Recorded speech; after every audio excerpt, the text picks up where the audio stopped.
우리의 의사결정은요, 내가 10년물을 할지 30년물을 할지에 대한 고민이 가장 중요하고, 그 안에서 내가 얘를 골라서 성공하고 얘를 골라 실패한다의 개념이 아니라는 거예요. 왜냐하면 채권은 원래 엄청 공통적인 것들이 많이 겹칠 테니까. 즉 우리에게 고민이 필요한 건 박보미 TV. 박보미 TV.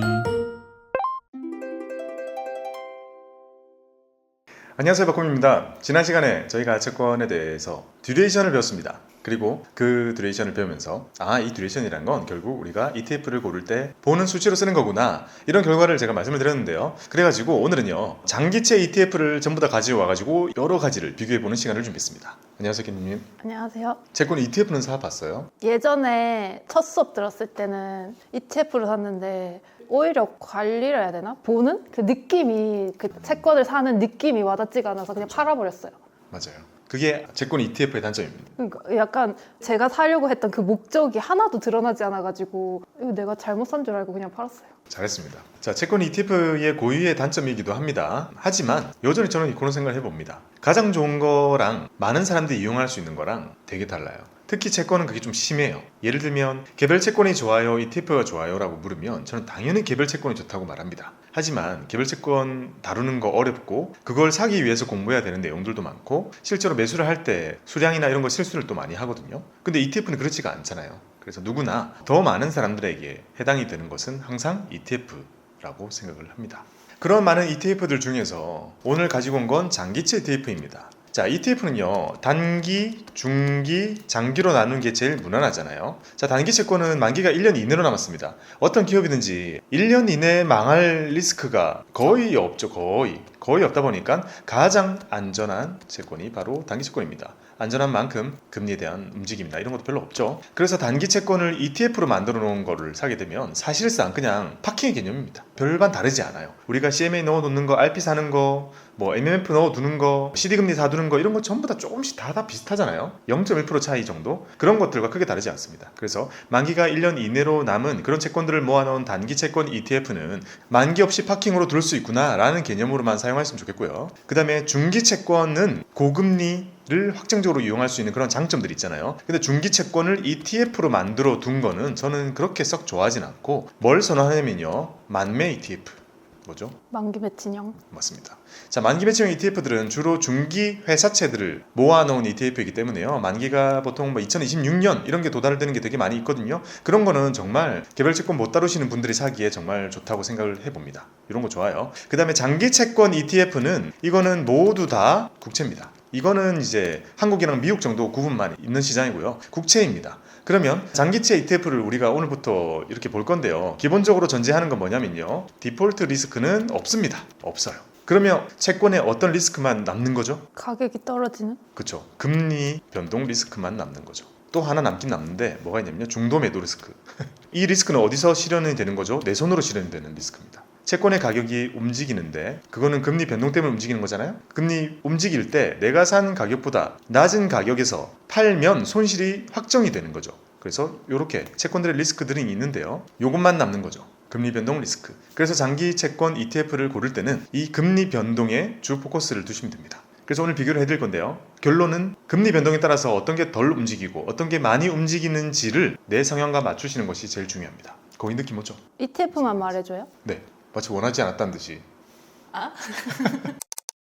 자, 지난 시간에 배웠던 것처럼 금리와 채권 가격은 반대로 움직입니다. 그래서 이런 일이 생겼을 때 우리가 요거를 얻기 위해서 우리는 채권 투자를 할 건데요, 장기 채권은 개별 채권도 있고, 그리고 심지어 개별 채권은 장내 채권과 장외 채권 다 존재하고, 그 다음에 ETF 시장으로 구성이 되어 있죠. 요거의 장단점 디테일하게 들어가면 끝도 없지만, 제가 가장 좋아하는 방법은 개별 채권을 장내 시장에서 매수를 하는 방법이고요. 그게 안 되거나 그게 싫다면 장기 채권 ETF를 세제 혜택이 있는 계좌에서 사는 겁니다. 자, 개별 채권과 달리 ETF는 모든 채권의 매매 차익에 대해서 과세가 됩니다. 과세가 된다는 것 자체가 ETF가 가지고 있는 가장 고유한 단점이에요. 그걸 없앨 수 있는 방법은 ETF 자체에서 비과세 만들 수는 없잖아요. 그래서 세제 혜택 있는 계좌에서 하는 방법이 이제 베스트가 되는 거죠. 그러면 보수 맞느니까. 네, 완전 비과세로 만들어주진 않겠지만 어쨌든 ISA에서 사거나, ISA에서 살 때도 장기채권을 ETF로 사게 되면 언제든지 팔 수 있잖아요. 만기의 개념이 없으니까. 그리고 그 전에 이익이 나가지고 플러스가 났어요. 써요. 그러면 원래 과세를 해야 되는 건데 IS 계좌니까 또 혜택을 주죠. 그래서 그렇게 궁합이 좋습니다. 결국 위탁 계좌에서 개별 채권을 장내 채권으로 사거나 ISA 계좌, IRP 계좌, 연금저축 계좌에서 ETF로 장기 채권을 사는 것이 좋습니다. 그게 만약에 이 그림에서 여기에 투자를 하고자 하신다면 그게 제일 좋다는 의미입니다. 그건 옛날에 제가 한번 말씀드린 적이 있으니까 우리 궁합 그 영상에서 다 까먹겠지만요. 근데 장외 시장에서 사는 거랑 ETF 사는 거랑 둘 중에 뭐가 더 안 좋아요? 뭐가 더 안 좋냐고요? ETF가 안 좋죠. 아 그래요? 근데 케바케일 수도 있는 게요. 장외로 사도 어차피 개별 채권을 사는 거잖아요. 개별 채권은 차익이 나면 비과세입니다. 아 많이 사는 사람한테는 ETF가 안 좋네요. 네. 그래서 ETF로 샀을 때는 우리가 세제택 있는 계좌를 쓰면 그래도 연금 계좌에서 사가지고 쭉 미루거나 아니면 IS 사가지고 일부분만큼 비과세를 받거나 그게 더 유리할 수는 또 있죠. 금액에 따라 차이는 있겠지만 전반적으로 했을 때는 그 두 개를 비교하는 것보다 개별 채권에서 살 거면 개별 채권은 위탁 계좌에서 사고 ETF는 세제택 계좌에서 사고 그 궁합은 맞다는 거는 변하지 않으니까요. 그렇게 해야 비벼볼 만하고요. 그게 아니라면 바로 불리해집니다. 그래서 이번 영상의 주제는 아니지만 굳이 정하자면 이런 느낌입니다. 자, 어떤 게 더 유리할지를 비교할 때 개별 채권을 살 거면 위탁 계좌입니다. 여기에 붙어 볼만 하려면 ETF를 ISA, 연저, IRP에서 사야 되는 거죠. 이렇게 하면 이제 투자금이나 뭐 이런 거에 따라서 해볼만 해요. 저거 장외 시장 말하는 거죠? 개별요? 개별은 둘 다입니다. 이렇게 해야 비교해볼만 하다는 거지. 위탁 계좌에서 ETF를 사거나 개별 채권을 많이 사거나 이렇게 되면 약간 꼬여요. 아니 근데 장외 시장에서 사면은 더 수익률이 낮아지잖아요. 수수료가 높아가지고 실효 수익률이 낮아지죠. 그러니까. 어떤 케이스 궁금한 거예요? 장... 아니 그냥 개별 채권을 장외 시장에서 살 때 금리가 낮아지잖아요. 네. 그거랑 ETF를 사는 거랑 차이가 아. 어떻냐는 거죠. 오. 그거는 뽀글보이는 게. 자, 개별 채권들에 대해서 녹아있는 수수료가 꽤 세다고 들어가지고. 네, 맞아요. 세요. 근데 그게 채권마다 다 다르고 회사마다 달라요. 그 매기기 나름이에요. 아 진짜? 네. 우리가 중고차 시장 갔을 때 A 상사에 가가지고 그랜저 10년 된 거 1,000만에 팔아요. B 시장 갔는데 1,100만에 팔아요. C 시장 갔는데 똑같은 연식의 똑같은 그랜저를 900에 팔아요. 이게 얼마의 마진이 녹아있는지 알 수 없어요. 그게 장외 시장이기 때문에 그거는 회사마다 정책이 내는 게 완전히 달라요. 하지만 장내로 가면 거의 비슷합니다. 장내는 마치 딜러 전산에 들어가는 거예요. 그래서 아까 궁금했던 것처럼 장외로 샀을 때 수수료가 높으니까 그거랑 다른 거 비교해도 괜찮지 않을까 이렇게 되면 이거 두 개 중에 어떤 게 좋냐라는 것은 케바케고 다만 이렇게 조합이 되어야 비슷하다 이런 개념입니다. 그래서 이번 시간에는 그래도 가장 많은 사람들이 살 거라면 ETF를 선택할 것이기 때문에 장기채권 ETF들 어떤 시장이 어떻게 이루어져 있는지 한번 체크를 해보겠습니다. 국내랑 미국이랑 이렇게 나눌 수 있는데요. 오늘은 국내 것만 준비를 했습니다. 미국 거는 많아요? 미국 거요? 많이 나오고 있죠. 아 이제 나오고 있어요? 미국 거 원래 많이 있었거든요. 근데 제가 아예 언급도 안 하잖아요. 이유가 뭐겠어요? 환, 때문에. 근데 요즘에 뭐가 나오고 있어요? 해지? 해지된 게 나오고 있습니다. 이렇게 근데 환에 대한 부담이 있을 때 해지를 하게 되면 사실 해지를 하기 위한 비용도 들어가가지고 수익률을 깎아 먹기도 합니다. 아 그냥 붙여주는 게 아니에요? 네, 해지 비용이 많이 들어요. 아 진짜? 네. 근데 해지 된 게 사는 게 더 낫다는 거예요? 네, 왜냐하면 해지도 결국에 대형사들이 싸게 해올 수 있어요. 물량이 클 테니까. 그러니까 큰 운용사들이 찍어내는 해지되어 있는 미국 채권을 담는 ETF는 괜찮다는 거죠. 그거는 따로 빼야 될 것 같아요. 최근에 막 나오고 있고 아직 뭐가 나오는지 정리가 안 돼가지고 한번 해봐야 될 것 같습니다. 이거 비슷한 개념이니까요. 이거 보고 나중에 만들면 편하게 볼 수 있을 것 같아요. 자, 장기 채권을 살 겁니다. 오늘은요. 그래서 장기는 10년부터입니다. 그래서 먼저 국채 10년짜리 ETF들을 다 정리를 해봤습니다. 이런 거 모아주는 곳은 없기 때문에 전문용어로 노가다를 한다고 하죠. 다 긁어서 정리를 한 겁니다. 자, 코세프 국고채 10년 대장이네요. 아리랑 국고채 10년 액티브, 에이스 국고채 10년, 코덱스 국고채 10년 액티브, 솔 국고채 10년, 코덱스 국채선물 10년, 아리랑 국채선물 10년, KB스타 국채선물 10년. 자, 이름만 쭉 읽어드렸습니다. 궁금한 거 얘기해보세요. 이름만 들었을 때도 궁금한 게 생길 거 아니에요? 아 그래요? 저희 관심 좀... 아니 궁금한 게 네. 뭐죠? 궁금한 거 액티브면은 자체적으로 더 열심히 굴리는 거고 네. 그게 다 아닌가요? 뭐가 궁금해야 되죠? 자, 깨님은 다 알고 있어가지고요. 뭔가 궁금함이 안 나오는 것 같은데. 자, 먼저 국채라는 것은 카테고리 이름입니다. 그리고 여기는 국고채라는 말이 나오죠. 요거는 실제 채권의 이름입니다. 자, 국채라는 것은 나라에서 찍은 채권이다라는 종류 이름이잖아요. 그 안에 들어있는 국채의 실제 이름은 국고채입니다. 이거 말고 국민주택채권 이런 것들이 또 있죠. 그러니까 국채라는 카테고리 안에 여러 가지가 있는 거고 그 중에서 담는 거는 다 국고채인 거죠. 근데 쟤는 왜 국채 선물이에요? 자, 그게 궁금함이 나올 법하죠. 나왔어야 돼요. 그걸 물어본 거였어요. 자, 국채 선물이 붙은 게 있고 아닌 것들이 있죠. 위에 거는 현물이라고 부를 수 있겠죠. 그러니까 진짜 10년짜리 국고채를 담은 겁니다. 10년짜리 국고채를 다 담은 친구들이에요. 요만큼은 현물 ETF인 거고 앞에는 브랜드인 거 다 알죠. 한번 찍고 넘어가 볼까요? 코세프 키움, 아리랑 한화, 에이스 한투, 코덱스, 삼성이죠. 아리랑 한화죠. 그리고 KB스타는 쉽습니다. KB입니다. 그 국제 선물이 그러면 가짜로 담은 거예요? 가짜가 아니라 선물 시장에는 가격 지표들로 거래가 막 됩니다. 퓨처스 시장이 있는 거죠. 거기서 우리나라 국고채 10년물의 가격을 추종하는 선물이라는 투자 상품이 있어요. 선물 시장에. 그거를 바로 가지고 오면 우리가 국고채 10년을 실제로 산 효과를 그대로 복제할 수 있기 때문에 쉽게 가지고 온 겁니다. 왜 가지고 와요? 가지고 오면 장점이 여러 가지가 있는데요. 예를 들면 저 안에 지금 600억, 60억 막 이런 돈들이 막 들어오잖아요. 그러면 그 돈 중에 일부만 가지고 국제 선물을 살 수 있어요. 선물이라는 것은 마치 아파트의 계약금 같은 걸 가지고요. 조금만 가지고 전체를 살 수 있어요. 나중에 갚아야 돼요, 그럼? 나중에 갚아야 되는 계약이긴 한데 그 계약 자체를 거래하는 거는 계약금만으로 거래가 되기 때문에 나는 돈을 조금만 내고도 저 국고채 10년물을 많이 가지고 있는 효과를 낼 수 있게 되거든요. 그러면 남아있는 돈으로요. RP를 사요. 아, 이 운용사가요? 네, 실제로 그렇게 해요. 그러면 적은 돈으로 살 수 있다는 거 말고 장점이 있어요? 적은 돈으로 저걸 사게 되고 그 다음에 남아있는 돈으로 RP를 산다 했잖아요. 네. RP 같은 걸 사가지고 거기서 이자 나올 거 아니에요. 같이 줘요 우리한테. 그러면 선물이 더 좋은 거 아니에요? 여기서 되게 애매한 부분이 생기는데 보통의 경우에는 선물이 더 높아요 수익률이. 그니까. 근데 문제가 뭐냐. 자, 놀라운 건 방금 말씀드린 것처럼 선물로 운용할 때 너무 효율이 있다 했잖아요.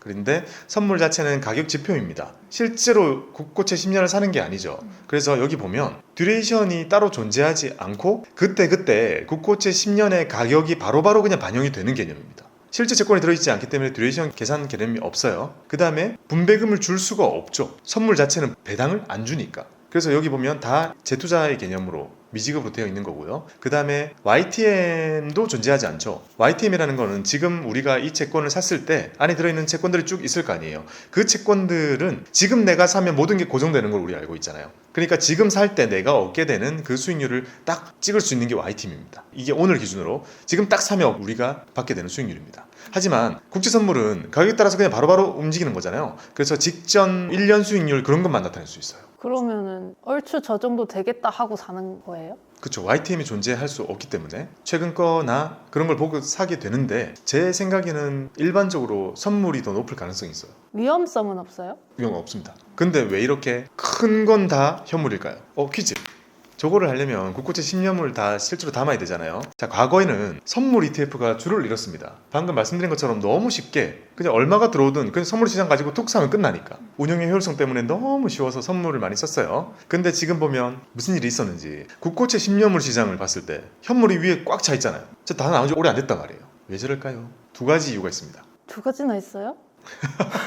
아니 근데 위험성도 없고 사기도 쉽고. 자, 국고채 10년 정도 되면 사실 유동성 정말 풍부하고 가격이 명확한 자산이잖아요. 선물이 사나 현물로 사냐 거의 차이 없습니다. 자, 오른쪽에 보면 저마다 조금의 미묘한 차이는 있을 거 아니에요. 운용사들이 담는 거. 그 차이가 자 우리한테 의미가 있게 주나요? 우리한테 의미가 있게 차이가 나나요? 나지 않아요. 여기도 똑같습니다. 비슷해요. 그럼에도 불구하고 이렇게 시장이 형성된 이유는 뭘까요? 두 개 있습니다. 맞춰볼까요? 힌트 줘요. 힌트.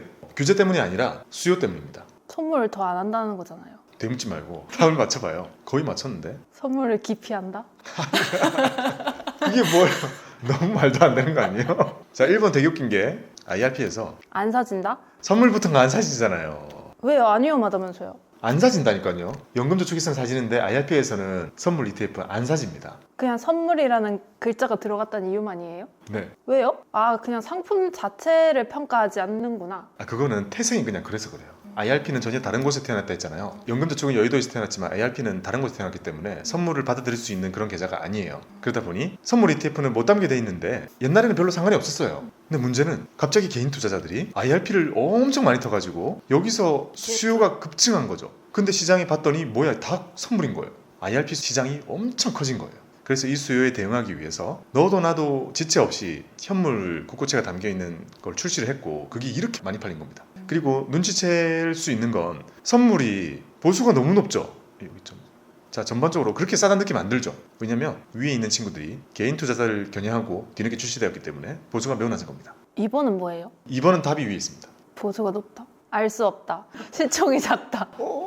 뭔데요? 배당받으려고. 아. 분배금을 지급받기 위해서는 무조건 현물로 해야 됩니다. 자, 분배금의 수요도 누가 원하죠? 이 개인 투자자가 원합니다. 기관들이 배당 원하겠어요? 재투자 그냥 어차피 하는 게 낫지? 아, 이제 받는 게 좋은 거예요? 알아서 재투자해주는 게 더 좋지 않아요? 세상에는 현금 흐름이 필요해서 채권을 사는 아. 사람들이 되게 많기 때문에 1년에 한 번이더라도 이 정도의 연말 배당을 받는 것이 되게 필요한 사람들이 많죠. 그러면 저 재투자는 가격에 녹여 있는 거예요? 네, 가격이 그만큼 오릅니다. 실제로 손해보는 건 없습니다. 그럼 그게 그거 아니에요? 맞아요. 그러니까 그게 그건데 현금이 받는 거를 선택해야 될 사람이 있는 거죠. 재투자해야 될 사람은 뭘 해도 상관없는 거잖아요. 재투자해야 되는 사람은 오히려 위에 나오는 게 불편하죠. 또 사줘야 되니까. 밑에 게 낫죠. 근데 지금 시장은 개인 투자자들 중에서 은퇴 근처에 있거나 은퇴하고 나서도 수억 원의 돈으로 연금 자산 IRP 굴리는 사람 진짜 많죠. 그리고 회사 평생 다니다 퇴사하면 지금 개인형 IRP 만들어가지고 퇴직금 한 번에 다 받잖아요. 수억 원이죠. 그걸로 먹고 살려면 이런 거 못하죠. 그렇다고 그걸 주식 다 할 거 아니니까 채권 하려고 그러면 이제 이런 거 해야 되는 거죠. 그만큼 세상이 바뀌었고 개인 투자자들의 채권 수요가 이렇게 생기면서 시장이 이렇게 바뀌어버리는 겁니다. 제가 이거 보면서 이야 진짜 지금 시장은 개인이 주인공이구나. 주식 시장에서는 아직 그런 느낌이 살짝 덜하잖아요. 요새는 채권 봐봐요. 개인이 완전히 지금 메인이에요. 다른 거 봐도 비슷합니다. 좋은 시대에 살고 있는 겁니다. 기관들이 해왔던 것들보다 과거의 자산가들이 해왔던 것보다 지금 우리가 할 수 있는 ETF들의 보수가 훨씬 낮아요. 종류도 훨씬 많고. 근데 저게 액티브인데 보수 왜 이렇게 낮아요? 그러니까 그게 좀 아이러니한 거예요. 예전에 공식이 안 맞아요. 액티브 붙어 있는 게 더 싸요. 제일 싼데요? 네, 그죠. 이거 저 오탄가 했어요 처음에. 이게 말이 되나? 이게 어떻게 가능하지? 보수를 안 줘서 그런가? 뭐라고요? 아니 보수란다. 분배금을 안 줘서 그런가? 일이 줄어들어서 그런가? 그래서 다른 거 설명 하나도 안 되잖아요. 저기는 원래부터 높게 받았던 거고. 그 함정도 있습니다. 그거 지금 방금 잘 찾아낸 건데, 자 과거에는 이 친구들이 훨씬 컸을 거 아니에요. 보수가 높아져 있는 상태로 들어와 있는 돈들이 있을 거 아니에요. 네. 높아도 안 빠져나간다는 것은 그냥 기계적으로 남아 있는 돈들일 거 아니에요. 보수는 안 낮추죠. 새로 출시합니다. 새로. 비슷한 게 뭐 있죠? 미국의 SPY라는 스파이가 제일 크잖아요. 보수가 엄청 비싸거든요. 똑같은 걸 복제하는데 SPLG 있거든요. 똑같은데 이게 더 싸요. 보수가. 그 다음에 QQQ 엄청 비싸거든요. 그거 싼 거 뭐 있죠? QQQM 똑같아요. 완전히 똑같은데 이게 뭐야? 왜 보수 더 낮은 걸 따로 출시해? 이걸 낮추면 되잖아. 이미 여기에 돈 엄청 들어가 있는데 낮추면 운용사 손해잖아요. 제가 운용사라도 그건 절대 안 할 것 같아요. 그러면 중요한 거 뭐죠? 바꾸만 사람들은 빨리 이동하는 거죠. 남아있는 사람들은 비싼 돈 내고 있는 겁니다. 그게 우리나라 시장에도 있을 수 있기 때문에 앞으로도 이런 신상품이 나오거나 했을 때 기존에 내가 가지고 있는 게 거의 비슷한데 보수가 쌍이 나오고 있는 거라면 옮겨가야 되는 거죠. 근데 그걸 체크하는 게 얼마나 어렵겠어요. 그러니까 공부하는 만큼 내가 얻는 이득이 올라가는 구조입니다. 자, 이 많은 여러 가지 비교 지표들 중에서 하나씩 체크해 볼게요. 우리가 ETF들끼리 비교를 할 때 뭘 비교해야 될 것인가? 첫 번째, 자, 시총. 필요가 있을까요? 국채 10년물을 담는 것에 크게 중요하지 않아요. 주식과 달라요. 이게 괴리가 생길 가능성이 거의 없습니다. 크게 중요하지 않아요. 자, 보수는 의미가 있죠, 이제는. 왜냐? 거의 비슷한 게 담길 거기 때문에 보수라는 것은 장기적으로 나의 수익률에 영향을 줄 겁니다. 그래서 항상 우리가 면밀하게 비교하는 부분이기도 해요. 그 다음 분배금은 자유롭게 선택하면 되죠. 그리고 만약에 나오는 거라고 하더라도 재투자를 하면 되니까, 어차피 할 사람은 하면 되니까 이것도 그렇게 중요한 팩터는 아닐 것 같아요. 놀라운 거는 이렇게 다양한 종류가 있는데 YTM이 비슷해요. 여기도 직전 수익률이나 이런 것들을 넣어보면 비슷하게 나옵니다. 그게 뜻하는 게 뭐예요? 국고채 10년물이라는 게 어차피 전혀 다른 게 생기지 않나요? 어차피 거기서 거기 비슷비슷 가격이 조금씩 다르고 이런 정도일 거라 말이죠. 그러다 보니까 비슷해요. 그러면 우리가 YTM 이거보다 이게 높으니까 이걸 선택하겠다라는 것은 별로 좋은 선택이 아닐 겁니다. 와, 근데 코세프 국고채 10년이 진짜 크네요. 아니면 진짜 오래 전에 만들어진 녀석 아닐까요? 그럴 수도 있을 것 같아요. 보수도 낮아서 과거에 인기가 많았나? 아니면 낮춘 걸까요? 아무튼 중요한 건 우리가 국채 신념물 ETF를 볼 때 요거 보고 고르라고 제가 계속 강조를 드렸잖아요. 자, 실제로 10년이 아니라는 거예요. 금리가 1% 내려갈 때 얘네들은 10%가 올라가지 않고 듀레이션만큼 올라갈 텐데 실제로는 대부분의 7점 몇 정도의 듀레이션을 가지고 있습니다. 얘는 7이 조금 안 되는 정도로 가지고 있어요. 자, 이게 금리에 대한 민감도를 나타내는 것이기 때문에 내가 만약에 10년물을 사면서도 그 중에서 그래도 금리 변화를 좀 더 많이 받는 친구를 사고 싶다면 사실 이것도 참 비교하는 게 의미가 있나 싶을 정도로 미미하긴 하지만 어쨌든 이렇게 차이가 있다는 걸 보여드리는 거고요. 비슷한 듀레이션, 비슷한 것들이 들어있기 때문에 비슷하게 나오는 YTM. 그래서 결론은 제가 어떻게 생각하냐면 뭘 해도 비슷하답니다. 그래도 그 중에서 어떻게 골라서 사야 돼요? 그 중에서 사람마다 가중치를 두는 게 달라요. 우리가 이성을 바라볼 때도 키 좀 더 보는 사람, 얼굴이 하얀 사람 뭐 다양하게 보잖아요. 그런 것처럼 시총을 더 중요시하게 보는 사람, 듀레이션을 중요하게 보는 사람, 보수 낮은 걸 좋아하는 사람, 분배금이 필요한 사람, 그 중에 그나마 YTM이 높은 걸 고르는 사람 등등으로 나눠지겠죠. 제가 결과는 뒤에다가 추려놨습니다. 아, 그래요? 네. 이번엔 국채 30년물입니다. 자, 30년짜리는 우와 10년짜리보다 뭔가 3배가 클 것 같잖아요. 그렇진 않아요. 짠! 자, 그렇게 많지는 않습니다. 자, 국채 30년짜리 ETF야말로 정말 여기에 매수되어 있는 사람들은 개인 투자자들이 가득 차 있겠죠. 기관들이 거의 사지 않을 것 같다는 생각도 좀 해보고요. 왜요? 위험해서요? 아마 사규가 안 될걸요. 금리에 대한 민감도 너무 큰 거를 못 담게 하지 않을까, 일단 그렇게 생각이 듭니다. 그래서 개인 투자자들의 완전 워너비 30년짜리 국채 ETF. 왜 30년짜리에 가장 많이 매수한 줄 알아요? 제일 변동성이 커서. 맞아요. 누가 그렇게 표현하더라고요. 40년짜리가 없기 때문에. 없어요? 50년짜리는 없어요? 국채는 있죠. ETF는 없어요. 아, ETF가 없다고. 자, 30년짜리 ETF를 보겠습니다. KB스타 KIS 국고채 30년 이넨스드, 이름이 훨씬 어렵죠. 코덱스 국고채 30년 액티브, 타이거 국고채 30년 스트립 액티브, 코덱스 장기 종합 채권 2A- 이상 액티브 KAP, 솔 국고채 30년 액티브, 히어로즈 국고채 30년 액티브, 하나로 KAP 초장기 국고채.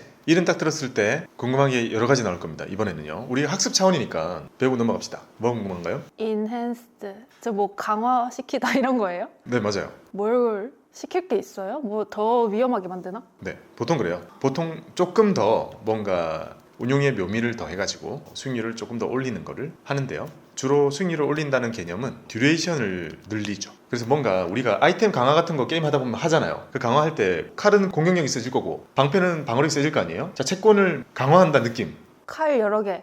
맞아요. 자, 지금 장기 채권이잖아요. 장기 채권을 더 공격적으로 만드는 게 인핸스드예요. 장기 채권을 사는 사람들이 이미 수익률을 보고 사니까 이걸 강화한다는 건 이건 칼인 거예요. 더 공격력을 올려야 된단 말이에요. 그래서 듀레이션을 늘리는 인핸스드를 하게 됩니다.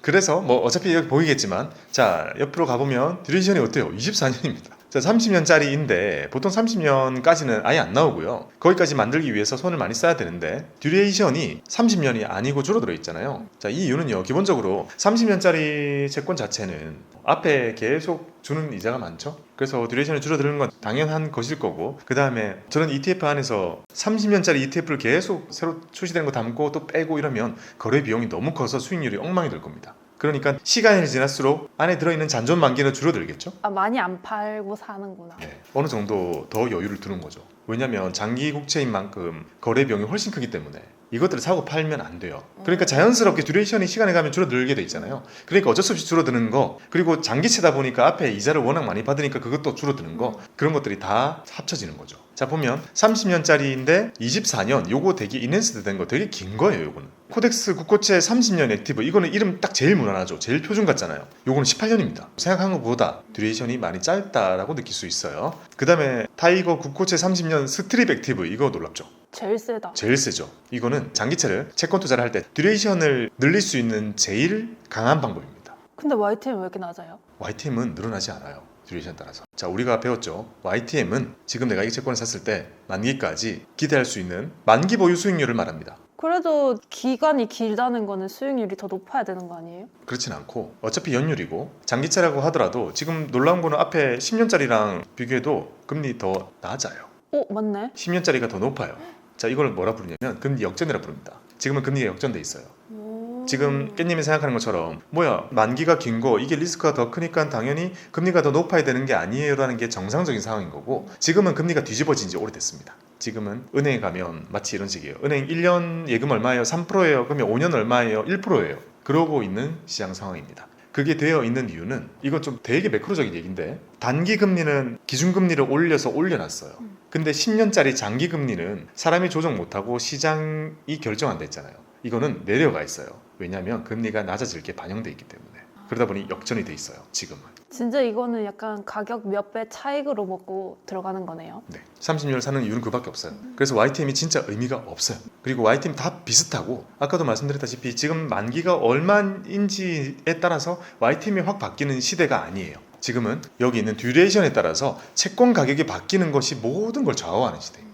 그래서 YTM이 진짜 의미가 없어졌고요. 자, 스트립 액티브는요, 이 국채에 원금이 있고 이자가 있잖아요. 원금 부분이 금리에 따라서 요동친다 있잖아요. 이자는 정해져 있잖아요. 그래서 원금 부분만 사는 거예요. 스트립이 자르는 거잖아요. 채권을 실제로 이렇게 잘라가지고 원금과 이자를 떼어내서 분리를 한 다음에 원금 부분에 더 많은 투자를 하는 개념이라고 보시면 됩니다. 그러니까 우리가 황금알을 낳는 거위를 갖고 있는데 알 값은 안 변한다 했잖아요. 근데 닭의 값이 막 요동치고 있는 시기. 근데 알은 일단 어떻게든 제껴두고 닭값만 가지고 내 투자가 온전히 할 수 있게 찢어놓은 거예요. 그래서 스트립입니다. 결국 채권이라는 것이 원금과 이자 중에서 원금 부분이 지금 요동치기 때문에 원금 부분만 우리가 찢어가지고 걔만 투자를 한다라는 느낌으로 기억하시면 됩니다. 그렇기 때문에 금리에 대한 변동성이 훨씬 크겠죠? 듀레이션이 28이 지키는 겁니다. 원금만 투자하는 거랑 무슨 말이에요? 봐봐요. 채권이 있죠. 채권 샀어요. 자, 채권이 지금 거의 뭐 3점 몇 준다 했잖아요. 네. 이렇게 주는 이자들도 그때 시장 상황에 따라서 가치는 달라지겠죠. 하지만 어쨌든 절대 금액은 똑같겠죠. 근데 이 원금이란 친구는 우와 하잖아요. 그러면 우리가 채권을 바라볼 때의 듀레이션은 원리금 기준이에요. 이 원금과 일정하게 받는 이자와 같이 계산된 거를 우리가 듀레이션으로 가지고 왔잖아요. 계산할 때. 근데 이 고정되어 있는 이자를 떼버리고 원금만 본다면 변동성이 훨씬 큰 거죠. 그겁니다. 스트립이라는 말은 찢어놨다는 거고 찢은 다음에 원금 부분을 더 많이 투자하는 거예요. 듀레이션 계산하는 방법을 배웠으니까요. 그걸 가지고 와서 대략적으로 이렇게 생각해 봅시다. 자, 우리가 요렇게 저번에 배웠습니다. 그러면 이자 계속 나오죠. 그리고 마지막에 원금 요거 다 할인시키잖아요. 할인시켜가지고 요거를 팍 만들고 이렇게 듀레이션 계산해요. 네. 근데 여기서 이자를 다 없애게 되면 어떤 일이 생기죠? 원금은 듀레이션이 거의 만기랑 가까워지죠. 원금만 투자를 할 수 있다면. 근데 채권은 원금만 투자를 할 수는 없지만 여러 가지 공학적인 기법을 이용해서 원금만 투자할 수 있게 만든 게 스트립이고, 그러면 여기 있는 이자들은 이걸 모아가지고 이렇게 다른 하나의 채권 상품처럼 만들거든요. 결국 요거 다 없애고 원금에만 최대한 투자를 할 수 있게 만든 거, 이자 부분을 도려내고, 그러면 당연히 여기 사이에 있는 게 싹 사라지니까 듀레이션은 극대화되는 거죠. 즉 우리는 이자를 안 얻겠다 이런 개념이 아니라 듀레이션을 올리기 위한 방법으로 하나를 쓴 게 바로 이 스트립 방식을 쓴 겁니다. 우리가 임의로 할 수 있거나 이런 건 아니고 그냥 우리가 이렇게 해놓은 거를 이해하는 방식이다 보니까 그렇게 받아들이게 되죠. 어쨌든 요 개념은 이해가 되죠. 요거를 없애버린 거죠. 그 저번 영상에서 소개했던 예금 느낌인 거잖아요. 맞아요. 예금이 되면 듀레이션은 만기에 가까워지니까요. 그래서 이자를 따박따박 주는 채권을 예금처럼 바꿔가지고 듀레이션을 극대화시킨 게 바로 스트립 액티브입니다. 요거는요, 존재하는 모든 채권 ETF들 중에서 가장 듀레이션이 높고, 즉 가장 변동성이 크고, 즉 가장 기대 수익률이 크고 그런 거라 보시면 됩니다. 그러면 이게 출시되기 전에는요, 원래 인핸스드가 짱이었거든요. 듀레이션은 인핸스드 짱이에요. 인핸스드는 실제로 어떻게 하냐면 국채를 다 살 거 아니에요. 국채가 다 사 있으면 얼마나 담보 가치가 커요. 진짜 짱짱하잖아요. 절대 안 망하는 거. 그래서 거기 들어있는 거를 30%만큼 대출을 받아요. 그래서요? 또 사요, 국채를. 진짜? 네, 또 사요. 그러면 130이에요? 네, 그렇게 됩니다. 자, 국채는 너무 안전하기 때문에 인핸스드 방식으로 이런 대출을 받아가지고 국채를 또 사는 게 되거든요. 이렇게 사면 우리가 얻게 되는 거는 자연스럽게 듀레이션이 올라가게 돼요. 가진 것보다 더 큰 금리에 대한 변동성을 가지고 올 수 있게 되잖아요. 엄청 과학적이죠, 이런 것도 다. 대출을 받아서 더 사는 거 인핸스드, 원금 부분만 투자할 수 있도록 뭔가 세팅을 한 게 스트립. 얘네들이 듀레이션이 진짜 센 친구들입니다. KAP는 뭐예요? KAP는요, 이거 지수의 이름이라고 보시면 되고, 이거는 처음에 장기 종합 채권 이름만 보니까 이게 10년짜리인지 30년짜리인지 몰라가지고 일단 여기 놓고 조사를 해보니까 이건 듀레이션 10년짜리니까 아까 앞에 거보다는 길고 여기에 끼기는 좀 짧은 친구였어요. 근데 이게 종합채권이라고 되어 있는 개념이 되게 애매해요. 우리는 채권 할 때 보면 국채, 공사채, 회사채, 은행채 다양하잖아요. 그리고 단기채, 중기채, 장기채 이것도 다르니까 국권채인데 단기채일지 뭐 회사채인데 중기채일지 이런 경우의 수 되게 많잖아요. 이거를 그냥 알아서 다 살 수 있게 해놓은 게 종합채권입니다. 그냥 2A 마이너스 이상인 것 거의 다 담아놓은 거. 네, 맞아요. 그게 목적이에요. 2A 마이너스 이상으로 하게 되면 국채는 당연히 들어갈 거고, 여기 뭐 공사채 정도는 다 들어갈 수 있을 거 아니에요. 회사채도 일부 들어갈 수 있을 거고. 그래서 요거는 액티브까지 붙여놓으면 이 이름이 뜻하는 건 뭐냐면, 자, 코덱스에서 저희가 장기 채권 위주로, 여기서 장기 말하는 거는 3년 이상입니다. 되게 짧네요. 원래 채권 분류할 때 3년 이상이 장기예요. 아 진짜? 넣고 나서 보니까 듀레이션이 10.25였구나. 네, 3년 이상인 조건들만 충족하면 되는 거예요. 그러니까 실제로 3년 이상이면 사실 10년짜리 사도 되는 거잖아요. 그러니까 그렇게 사다 보니까 이게 지금 10년 정도의 듀레이션을 가진 거고, 여기 열어보면요, 다 국채랑 공사채 가득 차 있습니다. 자, 그런 것들을 담고 기준을 이렇게 삼아 놓은 거죠. AA- 이상인 채권을 3년 이상인 것들로 우리가 알아서 담을 테니까 편하게 우리 믿고 투자해 주세요. 우리 채권 잘합니다. 이런 의미입니다. 그러니 엄청 다양한 게 섞여 있을 거고, 아마 여기 들어있는 게 수십 개가 될 겁니다. 채권 종류가 거의 국채와 공사채일 건데, 그게 다 합하면 듀레이션이 한 10.25 정도로 나옵니다. 자, 그 다음에 궁금한 글자 따로 없죠? 그 다음 보수를 한번 볼게요. 30년짜리라고 해서 눈에 띄게 높거나, 눈에 띄게 높네? 저도 저거 보면서 0.2? 원래 정상인데 다른 게 너무 싸져서 그래요. 그런 거예요? 네, 저는 옛날에 0.0 몇이라는 보수를 거의 본 적이 없어요. 옛날에 일할 때는요. 자, 지금 0.05, 0.05, 0.15. 이거는 손이 많이 가서 그런가? 손이 많이 가서 그런 거기도 하고 또 하나의 자연스러운 시장의 원리, 기대 수익률이 크면 보수가 높아요. 저번에 그런 거 했었잖아요. QQQ에는 높은 보수를 받을 수 있는 이유. 기대 수익률이 크기 때문에 보수가 높은 거는 훨씬 받아들이기가 쉬운 거죠. 노력과 그런 게 섞여 있는 것 같습니다. 0.45 뭐 이런 정도의 그게 있고, 자, 분배금도 좀 제각각이에요. 이런 거는 필요에 따라서 보시면 될 것 같고, 심지어 이렇게 다양한 것들이 30년짜리가 들어있음에도 불구하고 듀레이션은 이렇게나 차이가 많이 나음에도 불구하고 아이템 비슷하다고 했습니다. 그래서 우리가 지금 대부분의 펀드나 여러 가지 주식들, 뭐 주식형 ETF 뭐 이런 거 살 때 수익률 비교 많이 하잖아요. 채권 시장은 지금 그렇게 의미가 없습니다. 중요한 건 여러 번 강조드리는 듀레이션입니다. 꼭 이거 보고 하시면 되고요. 자, 그러면 지금 헷갈리잖아요. 장기채 오늘 너무 많이 배운 것 같은데 결국 뭘로 골라야 되지? 자, 큼직큼직한 걸로 몇 개 뽑아내 봤습니다. 첫 번째, 덩치 1등. 자, 10년, 30년 불문하고 덩치 1등은 6,725억의 코세프 국고채 10년입니다. 덩치 1등. 만약에 나는 뭐니 해도 그냥 시총 1인 게 좋다. 예를 들면 나는 미국 주식 살 때도 스파이만 사고 QQQ만 산다 라고 한다면 얘가 덩치 1등입니다. 자, 그 다음은 듀레이션 1등. 이번에는 타이거 국고채 30년 스트립 액티브입니다. 무려 28년. 참고로 미국 주식시장에 상장되어 있는 우리나라 사람들이 가장 많이 사는 장기 채권 ETF의 이름이 TLT거든요. 들어본 것 같은데? 들었죠? 한국인들 진짜 많이 산단 말이에요. 장기 채권 ETF예요. 미국채. 미국채 장기 채권은 몇 년이에요? 근데 그거 듀레이션 17년이에요. 오! 짧죠. 그러니까 우리가 너무 긴 거예요 지금. 심지어 우리는 이름은 30년이라고 해도 제가 항상 듀레이션 체크해봐라고 하잖아요. 체크해봤는데 거의 28년 나온 게 얘가 유래요. 30년 가까이. 이거는 정말 TLT 17년입니다. 그것보다 훨씬 극도의 변동성을 보여주는 짜릿한 종목이 될 수 있을 것 같다. 범용성은 떨어지겠지만 아예 나는 장기채를 작정하고 담겠다, 아니 정립을 하겠다, 이런 사람들에게 아마 많은 수요를 가지고 있을 것 같긴 합니다. 그래서 아마 잔고도 많이 모여있는 것 같고요. 자, 듀레이션 1등은 타이거 국고채 30년 스트립 액티브였습니다. 자, 그 다음 저보수 1등 코덱스 국고채 10년 액티브입니다. 0.015. 자, 아름다운 수치고요. 이건 블랙록이 하는 것들보다 좀 싼 것 같은데요. 진짜 낮은 보수이고요. 그 다음에 이름 딱 봤을 때 국고채 10년 그냥 이걸로 딱 끝이잖아요. 아무것도 뭐 없죠. 이게 제일 무난한 표준이에요. 그냥 우리가 장기채 ETF를 생각했을 때 딱 국고채 10년 액티브, 이게 제일 무난한 거잖아요. 제일 마음 편하게 표준으로 삼을 수 있는 게 보수가 나서 잘 됐다라고 생각을 합니다. 자, 희한하게 하나씩 딱 나와줘요. 회사가 코세프 덩치 1등, 타이거 듀레이션 1등, 코덱스 저보수 1등, 이렇게 하나씩 골라봤습니다. 극단적인 것들만 골랐으니까 사실 뭐 보시고 편하게 고르시면 돼요. 저 중에서는요. 마음에 드는 회사 이름 고르셔도 그냥 충분히 무난할 것 같습니다.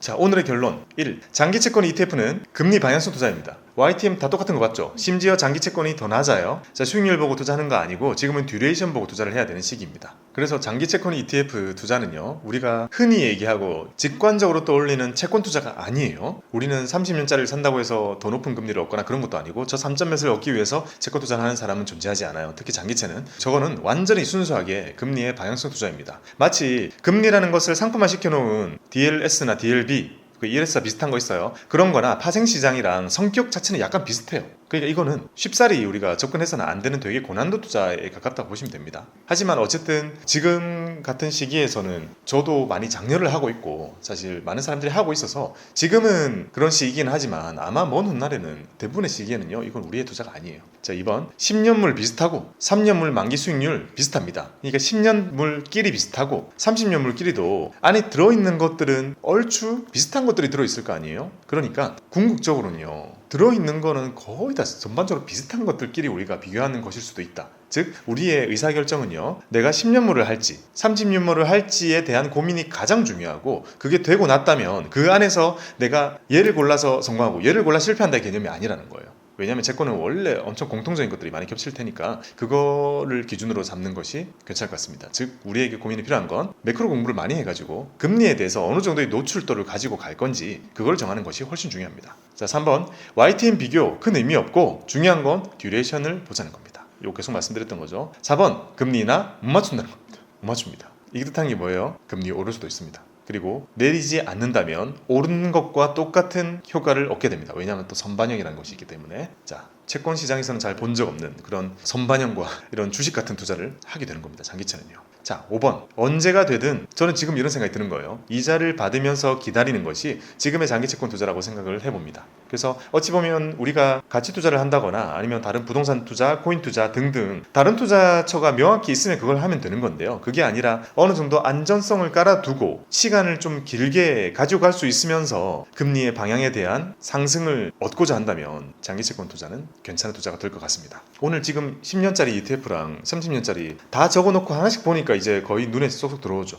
이제 누군가 나중에 어떤 게 괜찮아요 라고 한다면 이 영상 돌려보면서 정지해놓고 보수가 민감한 사람에게는 삼성 거 얘기해주고 뭐 이런 식으로 저는 엄청 공격적이에요. 채권 투자는 진짜 공격적인 거 할 거예요 이러면 이제 다 이거 얘기해주면 되겠고 사실 거예요? 아니요. 그쵸. 개념은 개별 채권을 장기채로 살 수 있으니까 그냥 사면 되는데 진짜 딱 한 달에만 건너서 친구나 누군가가 나 장기 채권 좋다는데 뭐 사? 이러면 이거 어디부터 얘기해야 되지? 장외 채권으로 사게 하면 아까 얘기했던 것처럼 되게 불편할 수 있잖아요. 개님 입장에서는. 아, 그쵸. 장외로 살 거면 장내로 끌어들이죠. 근데 장내로 살려면 진짜 만나가지고 이렇게 해주지 않는 이상 근데 어플로 사니까 쉽던데요? 장내나 장외나 그냥 사는 방법은 똑같던데요. 그렇긴 한데 저는 스마트폰을 못 다루거나 금액이 조금 커가지고 혼자 스스로 주문을 들여서 못 내는 이런 사람들이 너무 많아가지고 막상 쉽지 않아요. 개별 채권 너무 어려워. 아, 진짜? 근데 이거 장기채 ETF의 치명적인 단점은 뭐예요? 치명적인 단점. 자, 금리가 오르면 치명적이고 일단 네. 금리가 내려가면 수익이 나는데 다 과세된다 했잖아요. 근데 기대수익률 자체는 진짜 시간이 걸릴 수 있지만 위로 막 50% 이런 게 지금 막 보인단 말이에요. 기간이 걸리더라도 그런 수익을 얻게 됐을 때 다 과세되는 게 차이가 있기 때문에 장기채권 ETF는 세저택 있는 계좌에서 사는 게 좀 낫죠. ISA 계좌 3년 정도라면 장기채를 IS에서 산다고요? ETF는 괜찮아요. 아, 그냥 팔면 되니까? 네, 개별채권도 그냥 팔면 되긴 되죠. 하지만 ISA에서는 장기채권을 그렇게 사는 것보다는 만기 3년 정도 되는 회사채를 많이 담는 게 좋다라고 계속 말씀을 드렸었고 장기채권은 결국 어떻게 될지 모른다는 저 변수가 너무 크잖아요. 중기채랑은 너무 다릅니다. 만에 하나 저게 7년 동안 이어진다. 손실은 안 나지만 엄청난 기회비용이 발생하죠. 거기다가 ISA에서 내가 해놨는데 3년 지났는데 애매해가지고 7년까지 만 끌어버린다면 ISA가 주는 기회비용이 또 생기게 되죠. 이런 것도 여러 가지 고려했을 때 장기채권 ETF는 IRP와 연금저축 거기가 1순위고 그 다음은 이제 ISA죠. ISA 지금 개설해가지고 만약에 3년 정도 본다면 그 안에는 이제 팔 일이 생기겠죠. 근데 교체하는 거래 비용이 어마어마해요? 10년이면 10년의 기한에 맞게 교체한다 했잖아요. 저 만기가 줄어들면서. 근데 그 교체하는 비용들이 생각보다 엄청 큰 거예요? 그죠. 왜냐면 채권 자체 거래 비용은 작은데 규모가 너무 크잖아요. 예를 들어서 주식과 달리 주식은 안에 종목들이 보통 작으면 4, 50개, 많으면 100개까지 들어있단 말이에요. 근데 오늘 봤던 저런 채권 ETF들은 열어보면 3개 이렇게 들어있어요. 아, 진짜? 40%, 30%, 30% 막 이렇게 들어있단 말이에요. 그러면 40%짜리 얘가 10년짜리였는데 막 듀레이션이 줄어가지고 막 8년 됐어요 이제. 그러면 40%면 수천억이잖아요. 그러면 그 비용 아깝죠. 많이 들어가봤자 진짜 한 10개 안 넘나 진짜 작게 들어있습니다. 채권은 다 얼추 그래요. 그런 것들 때문에 이제 거래를 많이 일으키는 것보다는 듀레이션이 어느 정도 줄어드는 걸 용인하죠. 그럼 진짜 약간 편리하게 사는 용도로 쓰는 거네요? 장기채 ETF가. 네. 결국 금리에 대한 방향성 투자고 개별 채권이랑 비교했을 때는 과세 부분이나 이런 여러 가지를 얘기하고 있잖아요. 근데 결국에 과세 부분이라는 것도 10몇 프로 차이잖아요. 만약에 시간이 지나 금리가 진짜 쑥 내려가가지고 개별 채권 했던 사람들이 와 이렇게가 30% 벌었을 때 ETF를 한 사람이 25% 정도 벌었다 했을 때 이게 수익이 안 나는 것도 아니고 덜 얻은 거죠. 네. 장기 채권 ETF를 선택한다고 해서 훨씬 불리해지는 건 아니라는 거죠. 같이 가 있는 거고 요 정도의 차이만 있다라는 거죠. 자, 이렇게 장기채권 ETF에 대해서 말씀을 드려봤습니다. 여전히 장기채 그동안 한 2년 동안 금리가 안 떨어져가지고 오랫동안 사셨던 많은 분들이 손해도 되게 많이 보고 많이 어렵게 된 그런 상품입니다. 그래서 지금도 사실 말씀드리기가 되게 어려운 상품일 수 있어요. 하지만 역으로 생각하면 그렇기 때문에 이제 정말 오래 안 기다려도 되는 그런 투자 시기가 된 것이 아닌가 그런 생각도 조심스럽게 해볼 수 있을 것 같습니다. 자, 오늘 말씀드린 장기채 ETF들 이름이랑 리스트까지 쭉쭉 이렇게 공유를 드렸으니까요. 이렇게 편하게 보시면서 적극적으로 본인 투자하시는 것에 활용을 하셨으면 좋겠습니다. 여러분들의 채권 투자에 성공 투자를 기원합니다. 감사합니다. 박보미 TV 박보미 TV